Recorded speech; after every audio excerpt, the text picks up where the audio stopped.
প্রথমত আমরা যদি HTML এর কোডিংটা করতে চাই এই সফটওয়্যারটা আমাদেরকে ইনস্টল দিতে হবে, ঠিক আছে। দেওয়ার পরে যেটা করব সেটা হচ্ছে ডেস্কটপের উপরে রাইট বাটন চাপে একটা নিউ ফোল্ডার নিব। ফোল্ডার কেন নাই, সেখানে অনেকগুলো ইমেজ বা হচ্ছে কোনো কিছু রাখার জন্য, তো ফোল্ডার নেই, SEO নামে আমরা করি। তো হচ্ছে SEO, তারপর ইন্টার দিলাম।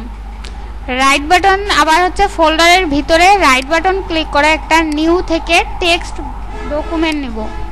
নেয়ার পর এখানে কি করব, এই এক্সটেনশনটা উঠাই দিব। তাহলে এখানে লিখব SEO.html,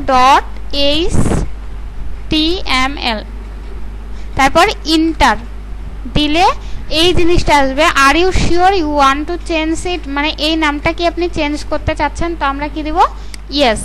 এন্ড এই ক্রোম চিহ্নটা আসবে, টেক্সটটা চেঞ্জ হয়ে যায় কিন্তু ক্রোম চিহ্নটা আসতেছে।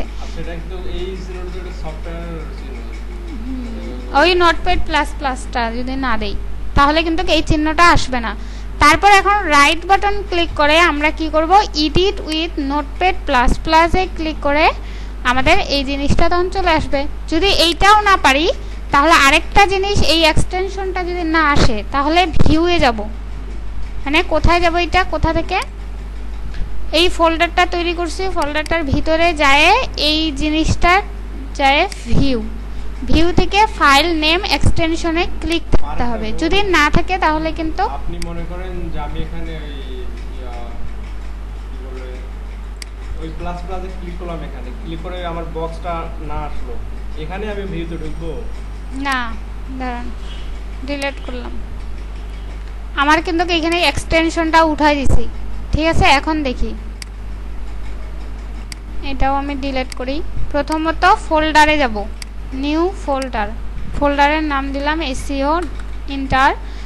এখন ফোল্ডারের ভিতরে যায় রাইট বাটন ক্লিক করে নিউ থেকে টেক্সট ডকুমেন্ট। এখন ডকুমেন্টে আমরা কি লিখব, দেখেন আমরা যখন নিউ টেক্সট ডকুমেন্ট লিখছি তখন কিন্তু কোনো ডটের পর TXT কথাটাও আসেনি। এখন আমরা এখানে কি দেব, SEO.html, ইন্টার দিই। আসলো? কেন আসলো না? হ্যাঁ, ও হ্যাঁ, ভিউ থেকে এখন এই এক্সটেনশনটা দিই, এখন আসছে না। এইবার রিনেম করি,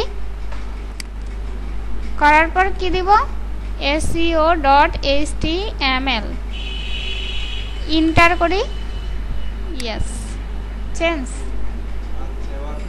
আমার সমস্যাটা কোন জায়গায় ছিল, হ্যাঁ এই ভিউ থেকেই এক্সটেনশনটা দেন। আমি ভিউ মানে খুঁজছি কোথায়, আমি নোটপ্যাডে যেখানে কাজ করতেছেন সেই জায়গায় আমি ভিউ তাহলে এটা দেখে বা বোঝা যাবে। তো তাহলে এইটাতে ক্লিক করলে, ডাবল ক্লিক করলে আমরা এই যে HTML এ এইবার কাজ করতে পারবো। ও সরি, এটাতে যায় রাইট বাটন ক্লিক করে এডিট উইথ নোটপ্যাড প্লাস প্লাসে ক্লিক করে, তাহলে আমার এটা চলে আসবে। আমি ওই আপনি বলেছিলেন না ভিউ মেনু থেকে, আমি এইখানের ভিউ মেনু থেকে খুঁজছিলাম।